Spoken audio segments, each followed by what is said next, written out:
Mr. Chairman. I take a call after the last member, who's obviously with his little dapper bow tie there, auditioning for a future role as Governor-General, but I don't know that it'll do the trick.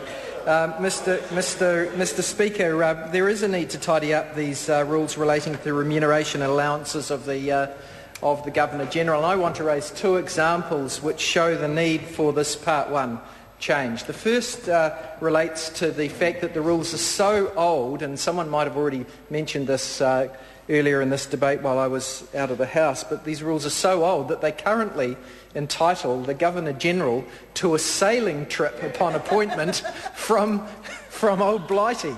So the Governor-General currently is entitled to a sailing trip between the United Kingdom and New Zealand. I'm not sure whether it was one a year or it was ridiculous, and that's well outmoded, and we no longer have any need for that particular allowance, which still sits in the existing provisions. The other one goes the other way, and this was by a Governor-General who, by Paul Henry's rating, would have been a real New Zealander, but there was a prior Governor-General who used to run a car import business, relying upon his, and it was a male Governor-General, exemption from income tax and import duty, and so he repeatedly imported a large number of vehicles from overseas and resold them in New Zealand. Now, this is some time ago when New Zealand had very high tariffs on imported vehicles, particularly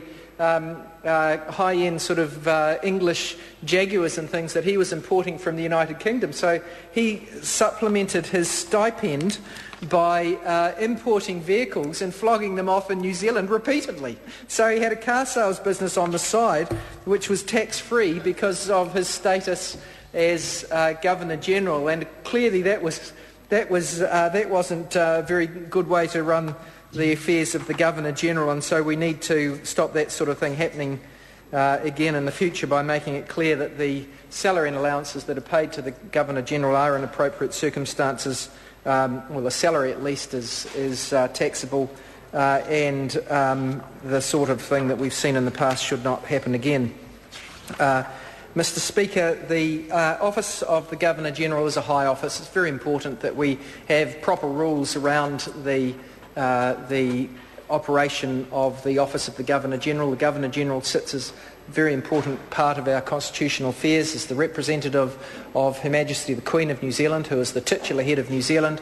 The Governor-General is bound by various traditions, various protocols, various conventions as to how the Governor-General acts, generally on the recommendation of the government of the day through the Executive Council, effectively making recommendations as to the Governor-General as to what regulations should be passed, and also signing into law by giving on behalf of the Queen the royal assent to legislation that's passed by this House. The important constitutional role that the Governor-General fulfills ought to be properly administered, properly paid, and the rules as to payment ought to be clear, and that's what Part 1 does, by setting out the salary that's properly payable, the annuity that's payable to a former Governor-General upon their retirement, and how that carries on to the surviving spouse of a former Governor-General, and when those sorts of things arise and when they stop, and the other allowances that are payable to the Governor-General. Mr.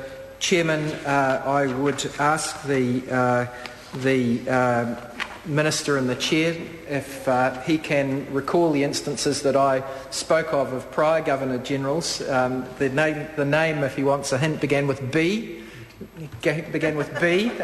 Governor-General whose name began with B did have an import business on the side where he was importing large numbers of cars, selling them at a profit, and actually may have been using that in part to fund the office, to fund the offices of the Governor-General, but may also have been personally profiting, I'm not sure, where the truth lies there. But nonetheless, it was a lawyer, was he? He may well have been a lawyer.